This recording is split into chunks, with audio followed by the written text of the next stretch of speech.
Hey guys, this is Dr. Saurabh Jain. I have done my MBBS, then I have done my MD from AIIMS New Delhi and currently I am senior resident in AIIMS New Delhi. तो आज इस video में हम बात करेंगे कि question paper कैसे solve करना है, क्वेश्चन पेपर किस तरह से सॉल्व किया जाना चाहिए, एग्जाम में आप पेपर कैसे अटेम्प्ट करोगे। देखो, जब एग्जाम में पेपर अटेम्प्ट करना शुरू करते हो तो चाहे कोई भी बच्चा हो, जितने भी लोगों से मेरी आज तक बात हुई है, हर कोई सबसे पहले बायो से ही शुरू करता है। कोई भी फिजिक्स से शुरू नहीं करता, कोई भी केमिस्ट्री से शुरू नहीं करता, क्योंकि सीधी बात है, जो चीज़ सबसे आसान है करना उसको क्यों ना सबसे पहले किया जाए। तो हर कोई शुरू करता है बायो से, आप भी शुरू करोगे बायो से। बायो में मोस्टली आपको क्वेश्चंस जो होंगे एक बार में ही बनते चले जाएंगे अगर आपने अच्छे से पढ़ा है तो।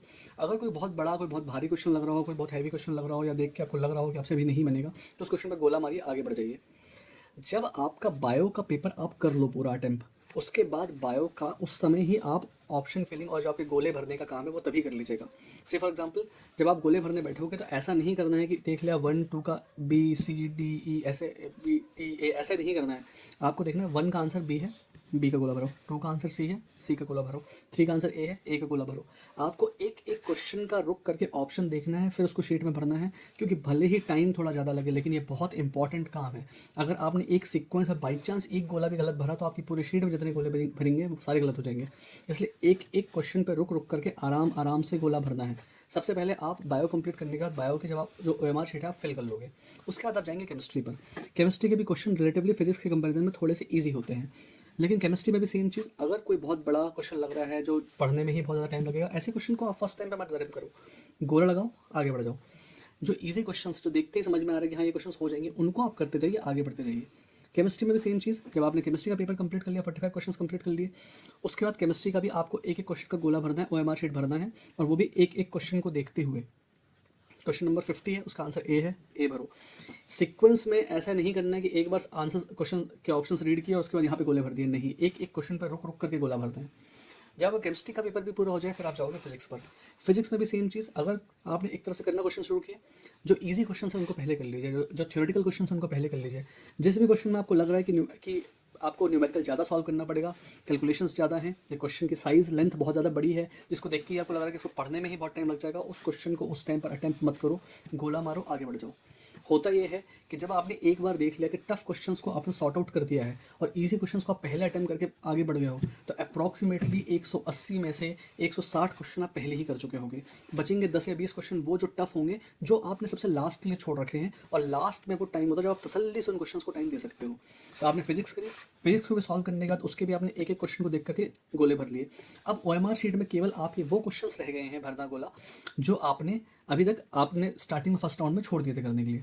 अब आप जाइए वापस से बायो पर, बायो के जो क्वेश्चंस भी आपने छोड़े थे उनको सॉल्व करते जाइए, यहाँ पे गोला भरते जाइए। केमिस्ट्री के जो क्वेश्चन भी आपने छोड़े थे उनको सॉल्व करते जाइए, जैसे ही सॉल्व करो उसको उसी टाइम पे वहाँ पे उसका गोला भर लो, आगे बढ़ जाओ। फिजिक्स में सेम चीज़, जो कुछ आप फिजिक्स में आपके पास लास्ट के जो भी 10 15 20 मिनट बचे होंगे वो आपके पास फिजिक्स करने के लिए ही बचे होंगे, उन क्वेश्चंस को करते जाइए, टफ क्वेश्चन से सॉल्व करते जाइए। अगर हो गया सॉल्व तो उसको यहाँ पे गोला भरते जाइए। इस तरह से आप OMR शीट को सबसे लास्ट के लिए नहीं छोड़ते हैं, आप हर एक सब्जेक्ट के बाद करते जाते हैं, तो आप के दिमाग में कभी भी स्ट्रेस नहीं आता कि OMR शीट नहीं भरी है। ऊपर से इससे गलती होने की प्रॉबिलिटी ऑलमोस्ट जीरो हो जाती है, क्योंकि OMR शीट जितनी इंपॉर्टेंट है उतना प्रॉपर आप टाइम उसको दे रहे हो। अब आती है एक चीज़, हरदम एग्जाम में ध्यान रखना है, कभी भी जिस क्वेश्चन को आप अटेम्प्ट कर लो उसको दोबारा जाके सॉल्व नहीं करना है। एक बार आपने क्वेश्चन पढ़ा, आपको आंसर समझ में आ गया, आपने टिक किया, आप आगे बढ़ जाओ। कभी भी अटेम्प्ट किए हुए क्वेश्चन पर वापस पलट के नहीं जाना है, क्योंकि पहली बार भी जब आप क्वेश्चन करते हो तो आपको सबकॉन्शियस माइंड आपका बता देता है आंसर, आपको पता होता है और आप सही आंसर टिक करते हो। अगर आप दोबारा पलट के गए और आपने उस पर दिमाग ज़्यादा लगाया, आप सही आंसर को गलत कराओगे, घर आकर के आपको रियलाइज़ होगा अरे यार ये क्वेश्चन तो मैंने फालतू में नेगेटिव कर दिया। एंड सेकेंड चीज़, बायो में 90 में से 90 क्वेश्चन अटेम्प्ट करने की कोशिश करनी है। इस पर मैं ऑलरेडी एक वीडियो बना चुका हूँ।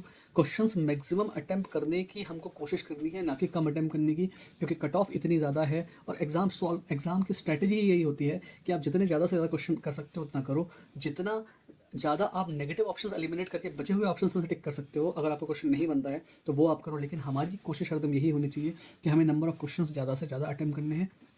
एग्जाम हॉल भी ये दिमाग लगाने बहुत ज़्यादा नहीं बैठना है कि इस क्वेश्चन करूँ कि नहीं करूँ, इसमें डर लग रहा है इससे कहीं गलत ना हो जाए। अगर आप ऑप्शंस एलिमिनेट कर पा रहे हो, 4 में से एक ऑप्शन भी आपने एलिमिनेट कर लिया, तो बचे हुए 3 ऑप्शन में 33% प्रोबेबिलिटी आपके सही होने की। 2 ऑप्शन एलिमिनेट कर लिया आपने तो 50% प्रोबेबिलिटी है उस क्वेश्चन के सही होने की। आप ऑप्शंस एलिमिनेट करो और बचे हुए क्वेश्चन को अटेम्प्ट करने की कोशिश करो। अगर उसको किया जा सकता है तो उस क्वेश्चन को किया जाना चाहिए। That should be your strategy. Thank you.